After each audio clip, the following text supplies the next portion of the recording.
Hello दोस्तों, स्वागत है आप लोगों का अपने यूट्यूब परिवार अरुण एकेडमी में। आज की क्लास में हम लोग पढ़ेंगे बाल विकास यानी कि सीडीपी के मोस्ट इम्पॉर्टेंट 30 आउट ऑफ 30 प्रश्न।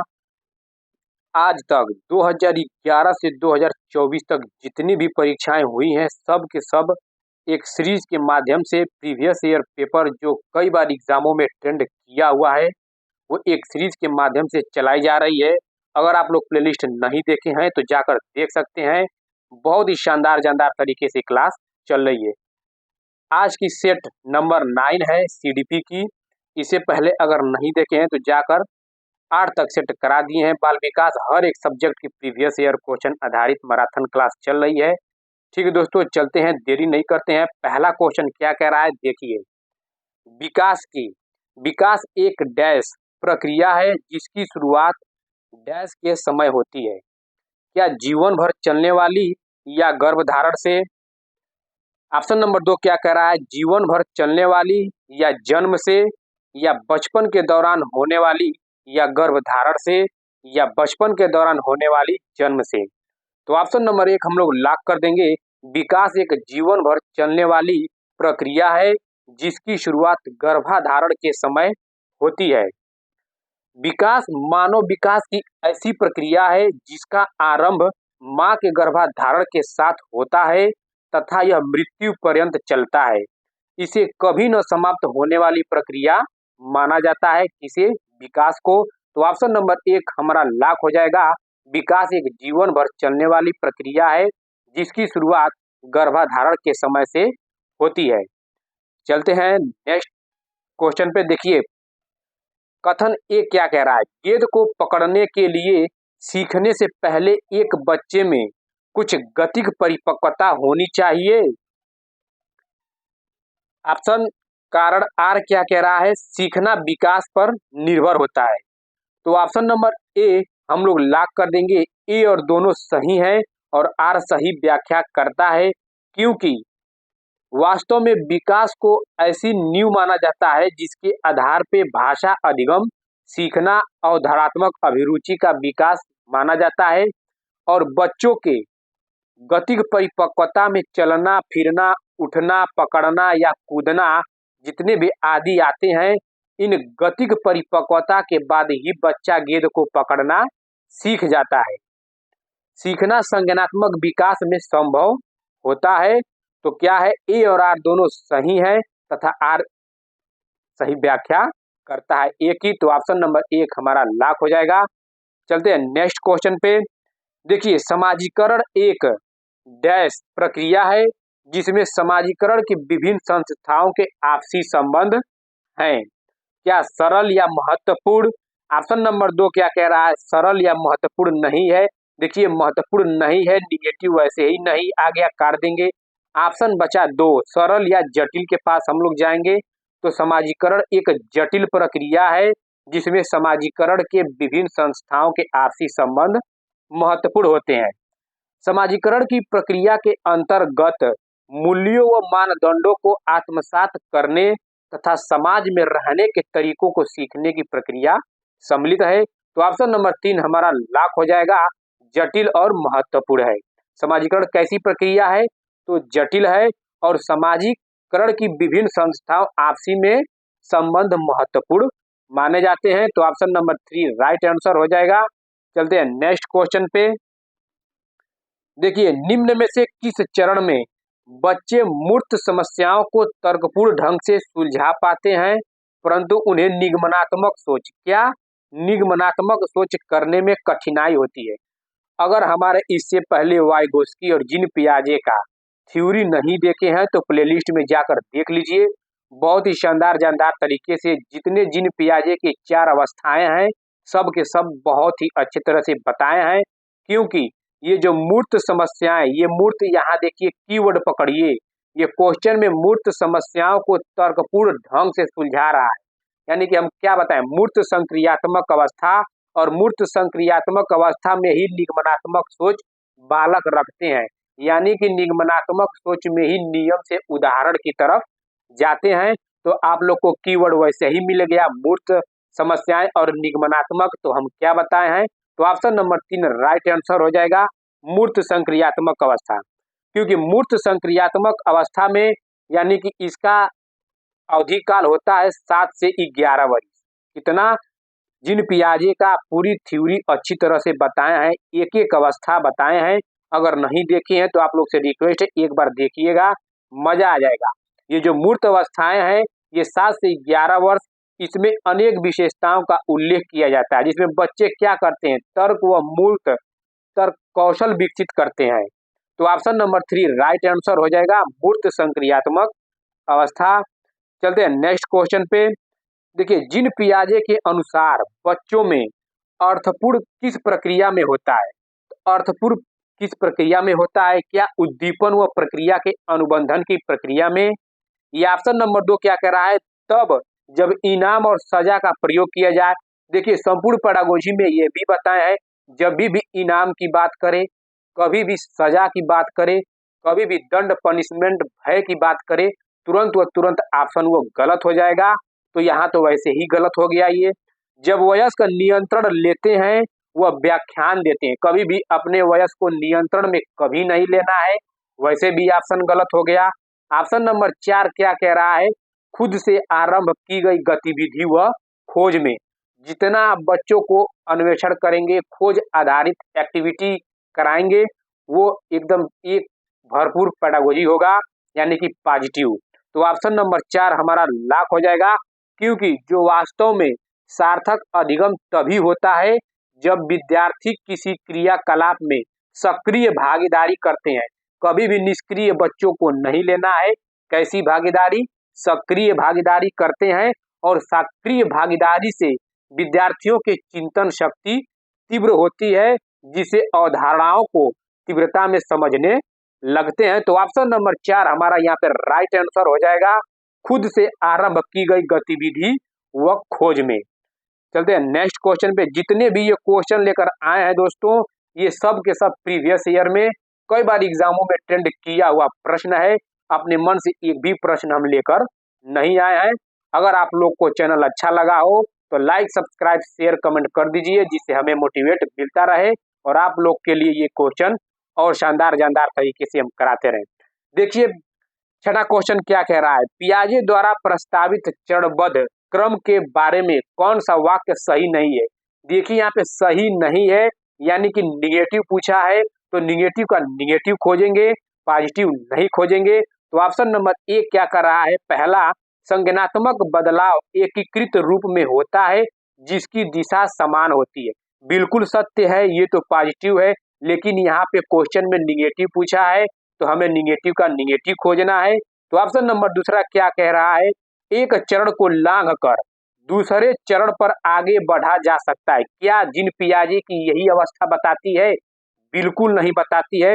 तो निगेटिव का निगेटिव ऑप्शन नंबर 2 हम लोग लॉक कर देंगे, क्योंकि जीन पियाजे की 4 अवस्था होती है, इंद्रिय जनित गामक अवस्था, पूर्व संक्रियात्मक अवस्था, मूर्त संक्रियात्मक अवस्था और अमूर्त संक्रियात्मक अवस्था।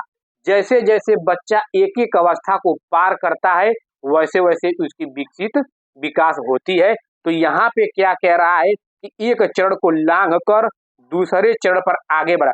क्या ये बताइए, इंद्रिय जनित गामक अवस्था को लांघ कर तुरंत पूर्व संक्रियात्मक अवस्था में पहुंच जाएगा? नहीं। तो यही क्वेश्चन में पूछा है, निगेटिव पूछा है, तो निगेटिव का निगेटिव खोजेंगे। तो ऑप्शन नंबर 2 लॉक कर देंगे। जीन पियाजे की थ्योरी बहुत ही शानदार तरीके से बताए हैं, अगर नहीं देखे तो एक बार देखिएगा, मजा आ जाएगा। चलते हैं नेक्स्ट क्वेश्चन, देखिए क्या कह रहा है, कोहलबर्ग के अनुसार नैतिक विकास के पूर्व पारंपरिक स्तर की क्या विशेषता है? देखिए, कोहलबर्ग का नैतिक विकास का सिद्धांत भी बहुत ही शानदार तरीके से हम बता दिए हैं, ये भी थ्योरी में प्लेलिस्ट में जाकर देख सकते हैं। तो देखिए, पूर्व पारंपरिक स्तर, क्या पूर्व पारंपरिक अवस्था की जो अवधि होती है, हम क्या बताए हैं, 4 से 10 वर्ष बताए हैं। अगर आप लोग नहीं देखे हैं तो जाकर एक बार देखिएगा, तो कितनी इसकी अवधि होती है पूर्व पारंपरिक स्तर की, तो 4 से 10 वर्ष। ये 3 अवस्था बताए थे और 6 चरण, 3 अवस्था में 2-2 भाग में बांटे थे, तो 6 चरण हो गया, 3 अवस्थाएं। पहली अवस्था इनकी पूर्व पारंपरिक अवस्था जो 4 से 10 वर्ष है, और दूसरी अवस्था पारंपरिक अवस्था तो 10 से 13 वर्ष, और चौथी पश्च पारंपरिक या उत्तर पारंपरिक अवस्था जो 13 से अधिक वर्ष है। तो इसमें क्या कहा गया है कि इसकी विशेषता है, तो ऑप्शन नंबर ए क्या कह रहा है, इस बात पर ध्यान की सांस्कृतिक कारक और नैतिक विकास को कैसे प्रभावित करती है। ऑप्शन नंबर दूसरा कह रहा है नियमों का पालन या अवज्ञा या बुरे परिणामों से निर्धारित है। बिल्कुल सत्य, ऑप्शन नंबर 2 हम लोग लॉक कर देंगे, क्योंकि पूर्व पारंपरिक अवस्था में हम बताए हैं कि इसमें दंड एवं आज्ञा नियम आधारित होता है, क्योंकि बालक को डर रहता है कि अगर ये काम हम नहीं करेंगे तो हमें इसकी सजा मिलेगी, हमें इसकी दंड यानी कि पनिशमेंट मिलेगा। तो इस पूर्व पारंपरिक अवस्था में बच्चे क्या दंड व आज्ञाकारिता नियम पर आधारित रहते हैं। इसमें बच्चों को डर लगता है कि हाँ, अगर हम खाना नहीं खाएंगे तो हमें दंड मिलेगा। तो वही है कि नियमों का पालन व अवज्ञा या बुरे परिणामों से निर्धारित होता है किसमें, पूर्व पारंपरिक स्तर पर कोहल वर्ग के नैतिक अनुसार। तो एक बार आपसे रिक्वेस्ट है कि एक बार इसकी थ्योरी देख लीजिएगा, पूरी आपको डिटेल में मालूम हो जाएगी। ये सब प्रीवियस ईयर में जितने क्वेश्चन हम करा रहे हैं सब ये कई बार एग्जामों में ट्रेंड किया हुआ है। तो ऑप्शन नंबर 2 राइट आंसर हो जाएगा। चलते हैं नेक्स्ट क्वेश्चन, देखिए क्या कह रहा है। लेव वाइगोस्की के अनुसार बच्चों की संज्ञानात्मक क्षमता पर अपने से अधिक योग्य व्यक्तियों के साथ अंतःक्रिया का प्रभाव पड़ता है। देखिए अंतःक्रिया, लेव वाइगोस्की क्या मानते हैं, लेव वाइगोस्की का कहने का मतलब यही है कि बच्चे समाज और संस्कृति से अंतःक्रिया यानी कि इंजेक्ट करके सीखते हैं। तो क्या ऑप्शन नंबर पहला क्या कह रहा है, कोई प्रभाव नहीं पड़ता। क्या समाज और संस्कृति से कोई प्रभाव नहीं पड़ता, ऐसे ही गलत हो गया। समाज और संस्कृति, ऑप्शन नंबर दूसरा कह रहा है नकारात्मक प्रभाव पड़ता है। क्या समाज और संस्कृति से बच्चे जो सीख रहे हैं तो क्या नकारात्मक प्रभाव पड़ेगा, वैसे ही गलत ऑप्शन हो जाएगा। ऑप्शन नंबर तीसरा क्या कहा, सुसाधित होता है। बिल्कुल सत्य, ऑप्शन नंबर 3 को हम लोग लॉक कर देंगे, सुसाधित होता है, क्योंकि लेव वाइगोस्की का मानना है कि संज्ञानात्मक विकास को सामाजिक कारक भी प्रभावित करते हैं, और इन्हीं का ये स्टेटमेंट है लेव वाइगोस्की का कि बच्चे समाज और संस्कृति से अंतःक्रिया करके सीखते हैं। और जिन पियाजे क्या बताएं, जिन पियाजे बताए हैं कि बच्चे इंडिविजुअल सीखते हैं यानी कि व्यक्तिगत सीखते हैं। जिन पियाजे का मानना है जैविक परिपक्वता को सबसे ज्यादा महत्वपूर्ण माना है, तो वो जिन पियाजे ने माने हैं, ये आप लोग याद रखिएगा, थ्योरी में जाकर देख लीजिएगा, हम डिटेल से समझाए हैं। तो ऑप्शन नंबर 3 यहाँ पे लॉक हो जाएगा, सुसाधित होती है। चलते हैं नेक्स्ट क्वेश्चन, देखिए लेव वाइगोस्की के अनुसार सीखना व्यवहार में मापा जा सकने वाला बदलाव है या सीखने को सामाजिक परिवेश से अलग होकर नहीं देखा जा सकता है। बिल्कुल सत्य, लेव वाइगोस्की के अनुसार सीखने को सामाजिक परिवेश से अलग होकर नहीं देखा जा सकता है। तो ऑप्शन नंबर 2 लॉक कर देंगे, क्योंकि बच्चा सामाजिक स्थिति का एक हिस्सा होता है। इन्होंने बताया था कि लेव वाइगोस्की ने बच्चे से पर्यावरण और पर्यावरण का बच्चे से संबंध स्वयं के अनुभव एवं गतिविधि के माध्यम से होता है। अगर किसी बालक को आप अच्छा एनवायरनमेंट दे दे, अच्छा वातावरण दे दे, तो क्या करेंगे, बच्चे सीखेंगे ही। तो वही है, सीखने को सामाजिक परिवेश से अलग होकर नहीं देखा जा सकता है। तो ऑप्शन नंबर 2 यहाँ पे राइट आंसर हो जाएगा। चलते हैं नेक्स्ट क्वेश्चन, देखिए अंतःवैयक्तिक बुद्धि की क्षमताओं में क्या शामिल है। अंतःवैयक्तिक बुद्धि, देखिए बुद्धि हम क्या कोहल वर्ग का क्या बताए हैं, हार्वर्ड गार्डनर का। दोस्तों हार्वर्ड गार्डनर बुद्धि के कितने प्रकार बताए हैं, 8 प्रकार बताए हैं। तो उसी 8 प्रकार में एक अंतःवैयक्तिक बुद्धि है, किनकी, हार्वर्ड गार्डनर की है। तो देख लेते हैं ऑप्शन क्या कह रहा है, छवियों और चित्रों में सोचने की क्षमता, सटीक और अमूर्त रूप से कल्पना करने की क्षमता शामिल है इसमें। ऑप्शन नंबर 2 अपनी भावनाओं से अवगत होना और अपनी क्षमताओं को पहचानना। बिल्कुल सत्य, ऑप्शन नंबर 2 यहाँ पर राइट आंसर हो जाएगा, क्योंकि हार्वर्ड गार्डनर की अपनी जटिल भावनाओं, क्षमताओं तथा कमजोरियों के ज्ञान को बताया है। किसने, हार्वर्ड गार्डनर ने। अगर हार्वर्ड गार्डनर का बहुबुद्धि सिद्धांत नहीं पढ़े हैं तो जाकर प्लेलिस्ट में देख लीजिए, इसको हार्वर्ड गार्डनर का बहुबुद्धि सिद्धांत, जितने भी 8 प्रकार के बुद्धि हार्वर्ड गार्डनर ने बताए हैं, और जितने थॉर्नडाइक ने भी 3 प्रकार के बुद्धि बताए हैं, वो भी हम बहुत ही शानदार तरीके से बता दिए हैं। तो यहाँ पे ऑप्शन नंबर 2 राइट आंसर हो जाएगा, अपनी भावनाओं से अवगत होना और अपनी क्षमताओं को पहचानना। नेक्स्ट क्वेश्चन क्या कह रहा है, एक शहर को डिजाइन करने वाले एक वास्तुकार, देखिए एक वास्तुकार, एक जटिल चित्र पर काम करने वाले कलाकार में कौन सी बुद्धि अधिक होने की संभावनाएं हैं। जितने भी हार्वर्ड गार्डनर की बुद्धि से सिद्धांत हैं सब के सब बहुत डिटेल से बताए हैं।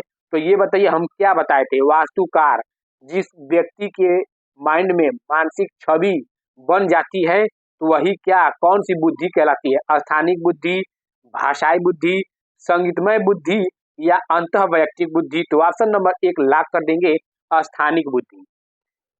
क्योंकि स्थानिक बुद्धि का तात्पर्य अच्छी तरह से संरचित दृश्य छवियों का उत्पन्न करना होता है। जब व्यक्ति अपने मन में कोई कल्पना करता है तो वो स्थानिक बुद्धि से तर्क वितर्क करता है। जैसे कि मान लीजिए आर्किटेक्चर हुए, इंजीनियर हुए, जब भी अगर कोई घर का नक्शा बनाना होता है तो क्या करते हैं, क्या वो नक्शा बनाते हैं तो किसी को देख कर बताते हैं, नहीं, अपने मानसिक यानी कि अपने मस्तिष्क में मानसिक छवि बना लेते हैं और तभी एक डिजाइन तैयार कर देते हैं। तो उनके अंदर कौन सी बुद्धि पाई जाती है, तो यही सब है, स्थानिक बुद्धि पाई जाती है। तो वास्तुकार जैसे चित्रकार हुए, चित्रकार जब बनाते हैं, चित्र बनाते हैं तो अपने मानसिक छवि में चित्र उनके अंदर एक विकसित होती है, मतलब छवि वैसे बनी रहती है, तभी तो बनाते हैं। तो स्थानिक बुद्धि इनके अंदर पाई जाती है। तो ऑप्शन नंबर 1 हमारा राइट आंसर हो जाएगा। इसका डिटेल में थ्योरी हम बताए हैं, हार्वर्ड गार्डनर का बहुबुद्धि सिद्धांत, नहीं देखे तो जाकर देख लीजिएगा। एक प्रगतिशील कक्षा कक्ष में पाठ्यचर्या किस प्रकार की होती है, एक प्रगतिशील कक्षा कक्ष में पाठ्यचर्या किस प्रकार की होती है, बेहद कठोर व संरचित। देखिए कठोर की बात आ गई तुरंत गलत हो जाएगा, संपूर्ण पेडागोजी में बताया है। विषयों को खंडित रूप से संगठित करती है जिसमें विषयों का कोई पारस्परिक संबंध, क्या विषय का पारस्परिक संबंध नहीं होगा, ऐसे ही गलत हो गया, निगेटिव टैग वर्ड से निकल गया। बच्चों की रुचियों व क्षमताओं के अनुरूप संगठित की जाती है। तो ऑप्शन नंबर 3 लॉक कर देंगे। एक प्रगतिशील कक्षा में, इस प्रकार की कक्षा में सामग्री यानी कि शिक्षा को एक साथ जोड़कर विद्यार्थियों के कौशल व समझ को बढ़ाने पे बल देती है, जिसमें विषय को रटने के अतिरिक्त समझने एवं सीखने पे बल दिया जाता है। किसमें, एक प्रगतिशील कक्षा कक्ष में। तो ऑप्शन नंबर 3 हमारा राइट आंसर हो जाएगा, बच्चों की रुचियों व क्षमताओं के अनुरूप संगठित की जाती है। चलते हैं नेक्स्ट क्वेश्चन पे दोस्तों। देखिए सह शिक्षा कक्षा में एक शिक्षक लड़कों से कहता है, ये सह पाठ्यक्रम गतिविधियों में गृह विज्ञान को मत लो। क्या कहता है, कहता है कि गृह विज्ञान को मत लो, तुम लड़की नहीं हो, इससे किसको बढ़ावा मिल रहा है, मतलब किसकी ओर संप्रेषित कर रहा है, किसे बढ़ावा मिल रहा है, क्या जेंडर समता को या जेंडर रूढ़िवादिता को या जेंडर भूमिका में लचीलापन या जेंडर समानता को। तो ऑप्शन नंबर 2 हम लोग लॉक कर देंगे, जेंडर रूढ़िवादिता को क्या करता है, बढ़ावा दे रहा है यहाँ पे, क्योंकि लैंगिक रूढ़िवादिता एक ऐसा दृष्टिकोण अथवा विचार है जो लिंग के आधार पर स्त्री या पुरुष के मध्य असमानता स्थापना करता है तथा स्त्री को पुरुष की तुलना और पुरुष को स्त्री की तुलना में प्रत्येक दृष्टिकोण को कमतर बताता है। तो यहाँ पे जेंडर रूढ़िवादिता को बढ़ावा दे रहा है कि आप लड़की नहीं हो, आप लड़के हो, गृह विज्ञान लीजिए, तो किसको बढ़ावा दे रहा है, जेंडर रूढ़िवादिता को ही तो बढ़ावा दे रहा है। तो ऑप्शन नंबर 2 यहाँ पे राइट आंसर हो जाएगा, जेंडर रूढ़िवादिता। चलिए नेक्स्ट क्वेश्चन पे। देखिए एक छात्र की वैचारिक अस्पष्टता का आकलन प्रभावी ढंग से किस प्रकार किया जा सकता है। क्या कह रहा है, छात्र को परिभाषित पढ़ने के लिए कहकर, देखिए संपूर्ण पेडागोजी में हम बताए हैं कभी भी छात्र को परिभाषा के रूप में आप लोग काम नहीं देंगे, कभी भी रटने पे जोर नहीं देंगे। तो ऑप्शन नंबर पहला तो वैसे ही गलत हो गया। ऑप्शन नंबर दूसरा क्या कह रहा है, विद्यार्थियों के दैनिक जीवन में अवधारणाओं के अनुप्रयोग के बारे में सोचने के लिए कहा, बिल्कुल सत्य, यहाँ पे ऑप्शन नंबर 2 राइट हो जाएगा, क्योंकि जितने भी विद्यार्थियों को वास्तविक जीवन से उसके दैनिक अवधारणा से जोड़ेंगे तो वहां पे एप्रोप्रिएट एकदम राइट आंसर हो जाएगा, क्योंकि एनसीएफ 2005 यही रिकमेंडेड करती है कि विद्यार्थियों को ज्यादा से ज्यादा वास्तविक जीवन यानी कि दैनिक जीवन से जोड़ा जाए। तो ऑप्शन नंबर 2 राइट आंसर हो जाएगा विद्यार्थियों को दैनिक जीवन में अवधारणा के अनुप्रयोग के बारे में सोचने के लिए कहकर। चलते हैं नेक्स्ट क्वेश्चन दोस्तों। देखिए, समालोचनात्मक चिंतन को प्रोत्साहित करने के लिए एक शिक्षक को चाहिए कि वे एक शिक्षक को क्या चाहिए? कई दृष्टिकोण को स्वीकार करें, चर्चा को हतोत्साहित करें। कभी भी चर्चा को हतोत्साहित नहीं करना है, प्रोत्साहित करना है। तो चर्चा को हतोत्साहित करें, ये गलत हो जाएगा, निगेटिव निकल के आ गया। असहमति के प्रति असहिष्णु रहें, असहमति के प्रति नहीं, सहमति के प्रति, या फिर ये भी ऑप्शन गलत हो जाएगा। अभिसरण सोच पर दोगे, कभी भी अभिसरण सोच पे सोच नहीं देना है, क्योंकि अभिसरण उसे कहते हैं जो अभिसारी चिंतन हो।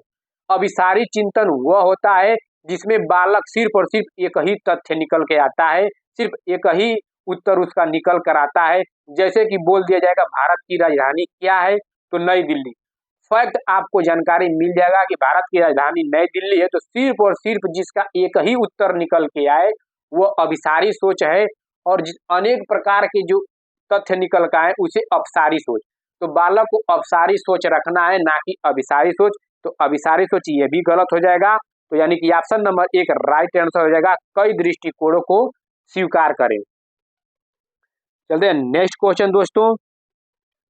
एक दर्शन और व्यवहार के रूप में समावेश विविधता के संदर्भ में स्थित है, जिसमें शामिल है क्या क्या शामिल है? भाषाई विविधता, बिल्कुल सत्य है, ये समावेश शिक्षा में ये समावेश विविधता के अंतर्गत आता है।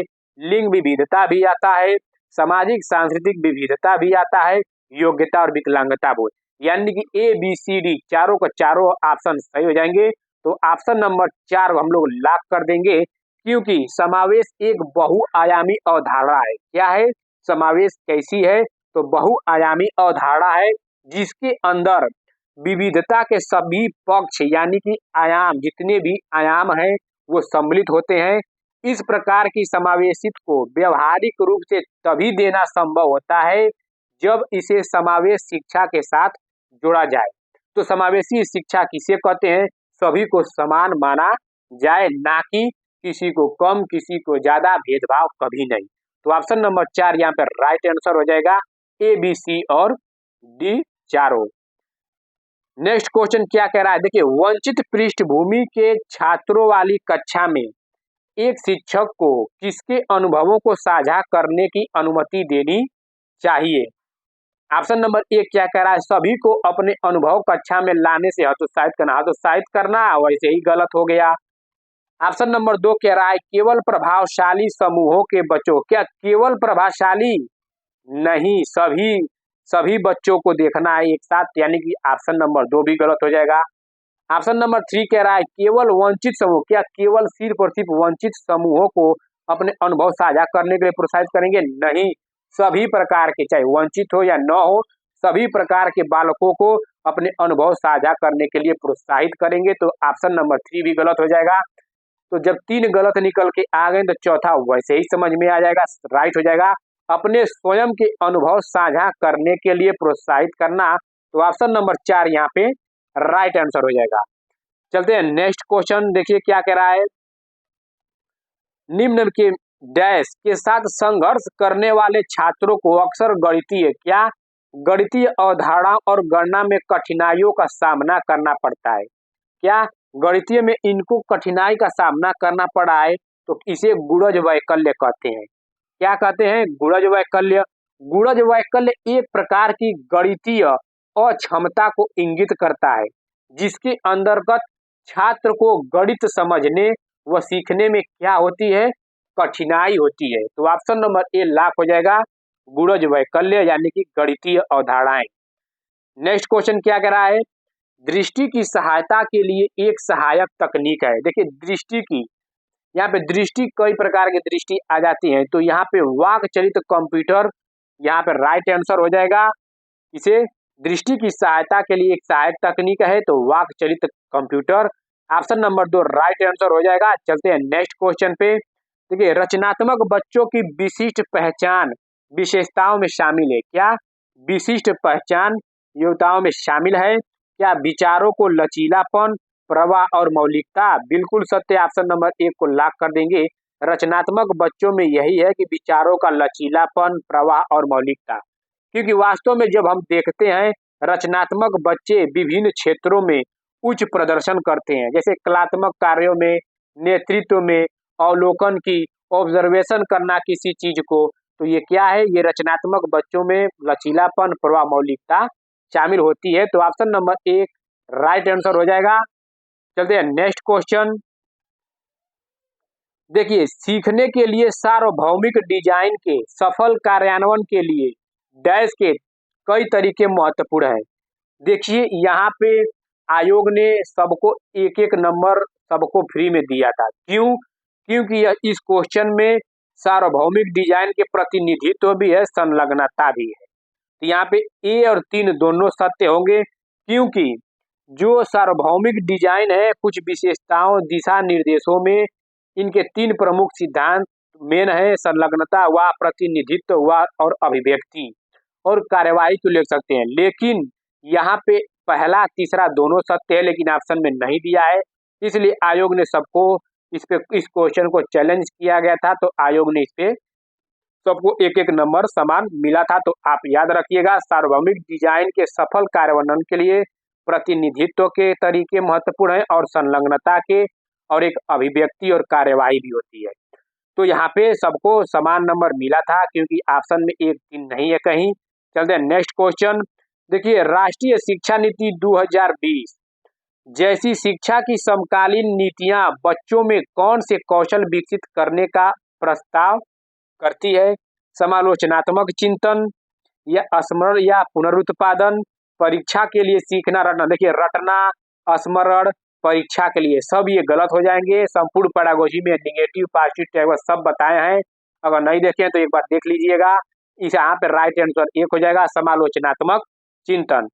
क्योंकि इसमें यह एक ऐसी चिंतन है जिसमें बौद्धिक प्रक्रिया, जिसके अंतर सूचना की अवधारणा शामिल होता है, अनुप्रयोग करते हैं, विश्लेषण, संश्लेषण यानी कि एनालिसिस, सिंथेसिस एवं मूल्यांकन को सम्मिलित इसमें सब लोग शामिल करते हैं। किसमें? समालोचनात्मक चिंतन यानी कि क्रिटिकल थिंकिंग। तो ऑप्शन नंबर पहला लॉक हो जाएगा, समालोचनात्मक चिंतन। चलते हैं नेक्स्ट क्वेश्चन। विद्यार्थियों के अर्थपूर्ण अधिगम को बढ़ावा देने के लिए निम्नलिखित में से किस प्रक्रिया के लिए बच्चों को प्रोत्साहित नहीं करना चाहिए? देखिए, यहाँ पे प्रोत्साहित नहीं करना चाहिए यानी कि निगेटिव पूछ रहा है, तो निगेटिव का निगेटिव हम लोग खोजेंगे। तो अन्वेषण और प्रयोग क्या हुआ, ये पॉजिटिव हो गया, तो ये सत्य है, लेकिन हमें गलत ढूंढना है। प्रासंज्ञान भी क्या है, पॉजिटिव है। चर्चा और बहस भी क्या है, पॉजिटिव है। तो ऑप्शन नंबर हम लोग 4 लॉक कर देंगे, क्योंकि निगेटिव का निगेटिव पूछा है, गलत का गलत। निष्क्रिय श्रवण क्या है, ये गलत है। तो चलते हैं नेक्स्ट क्वेश्चन पे। देखिए, स्कूलों और विशेष रूप से शिक्षकों को छात्रों की विफलता को किस तरह समझना चाहिए? देखिए, विफलता यहाँ पे असफलता की बात कर रहा है। विफलता छात्रों की कमजोर शैक्षणिक क्षमताओं का प्रतिबिंब, या शिक्षक की कमजोर क्षमताओं का प्रतिबिंब, या एक व्यवस्थागत मुद्दा जिसमें स्कूल को शिक्षा प्रणालियों पर प्रतिबिंब करने की आवश्यकता है। बिल्कुल यहाँ पर राइट आंसर हो जाएगा, क्योंकि स्कूल शिक्षण के प्रणालियों पर प्रतिबिंब करने की बात कर रही है, कभी नहीं। एनसीएम 2005 देखिए, बालक केंद्रित हो, पुस्तक केंद्रित ये सब नहीं हो। बालक के अकॉर्डिंग हमें क्या करनी चाहिए, बच्चों को शिक्षक मार्गदर्शन करानी चाहिए। तो ऑप्शन नंबर 3 यहाँ पे राइट आंसर हो जाएगा, क्योंकि विफलता को किस तरह समझना चाहिए, तो एक व्यवस्थागत मुद्दा जिसमें स्कूल को शिक्षण प्रणालियों प्रतिबिंब करने की आवश्यकता है, यहाँ पे राइट आंसर हो जाएगा। चलते हैं नेक्स्ट क्वेश्चन पे। बच्चे सहन सिद्धांत या वैकल्पिक अवधारणाएं बनाते हैं क्योंकि उनकी सोच बड़ों से काफी नीचे होती है। कभी भी ये क्या बच्चों को ये मानेंगे कि उनकी सोच काफी बड़ों से नीचे होती है? ये नहीं मानेंगे। उन्हें कोरी पट्टी है, वो क्या बच्चे को कभी भी खाली स्लेट यानी कि कोरी पट्टी नहीं मानना है। वे सोच प्रणाली है जो दुनिया के साथ बातचीत करके ज्ञान का निर्माण कर रहे हैं। बिल्कुल सत्य, यहाँ पे ऑप्शन नंबर 3 राइट हो जाएगा, क्योंकि शिक्षकों द्वारा जब छात्रों को कुछ अवधारणाओं पर ज्ञान दिया जाता है तो उन छात्रों के पास पहले से ही पूर्व अनुदेशात्मक ज्ञान होता है। कभी भी बच्चे को खाली स्लेट नहीं मानेंगे, क्योंकि उनके पास कुछ न कुछ ज्ञान होता है। यद्यपि यानी कि यह भी हो सकता है कि उन छात्रों के पास जो ज्ञान है, जो पहले से छात्रों के पास जो ज्ञान है, या तो गलत भी हो सकता है या अतार्किक हो सकता है। तो यही प्रकार गलत समझ ही वैकल्पिक अवधारणा कहलाती है। तो वैकल्पिक अवधारणा क्या कहलाती है? जो बच्चों के पास जो पहले से ही ज्ञान होता है, तो या तो गलत हो सकता है या अतार्किक तार्किक कुछ भी हो सकता है। तो जो वो अवधारणाएं कहलाती हैं, वही वैकल्पिक अवधारणाएं कहलाती हैं। तो ऑप्शन नंबर 3 राइट हो जाएगा। वे सोच वाले प्राणी हैं जो दुनिया के साथ बातचीत करके ज्ञान का निर्माण कर रहे हैं। चलते हैं नेक्स्ट क्वेश्चन पे। देखिए नेक्स्ट क्वेश्चन क्या कह रहा है? जब कोई विद्यार्थी किसी समस्या को एक ही तरीके से एक ही तरीके से निरूपित करने पर अटक जाता है, तब वह क्या कहलाता है? तो ऑप्शन नंबर पश्चिगामी युक्ति का संचालन, या ऑप्शन नंबर 2 कार्यात्मक स्थिरता, या ऑप्शन नंबर 3 अनुक्रिया समुच्चय, या अनुरूपी चिंतन। तो ऑप्शन नंबर 3 को हम लोग लॉक कर देंगे। एक ही समस्या को एक ही तरीके से जो निरूपित करने पे अटक जाता है विद्यार्थी, उसे अनुक्रिया समुच्चय कहते हैं। चलते हैं नेक्स्ट क्वेश्चन। देखिए नेक्स्ट क्वेश्चन क्या कह रहा है? समस्या समाधान पढ़ाते समय शिक्षकों को चाहिए कि बच्चों को अपनी सोच के बारे में सोचने और सीखने के तरीके पे ध्यान केंद्रित करने का हतोत्साहित करें। क्या यहाँ पे हतोत्साहित करेंगे? वैसे ही गलत हो गया, बच्चों को प्रोत्साहित करना है, तो ये तो गलत हो गया। तर्क आर देखते हैं। संज्ञानात्मक क्षमताओं का विकास समस्या समाधान में बाधा डालती है। क्या संज्ञानात्मक क्षमताओं का विकास समस्या समाधान में बाधा डालेगी? नहीं, बाधा नहीं डालेगी, एक संसाधन के रूप में कार्य करेगी। यानी कि तर्क आर भी गलत हो गया। तो ऑप्शन नंबर 4 हमारा राइट आंसर हो जाएगा।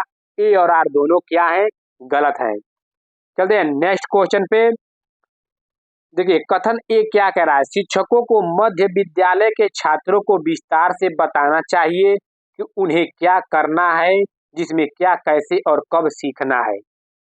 कभी नहीं। बच्चों को देखिए, शिक्षक को मध्य विद्यालय के छात्रों को विस्तार से बताने के बजाय उनके स्वयं के ज्ञान के निर्माण में सहायता करनी चाहिए। क्या? स्वयं के ज्ञान में शिक्षकों को उन्हें क्या करना चाहिए, जिसमें क्या, कैसे और कब सीखना, यह नहीं बताना चाहिए। तो ये कथन एक गलत हो गया। तर्क आर क्या कह रहा है कि मिडिल स्कूल के बच्चों में अपने अधिगम को स्वनियमन करने की क्षमता नहीं होती है। क्या स्वनियमित अधिगम करने की क्षमता नहीं होती है? बिल्कुल होती है।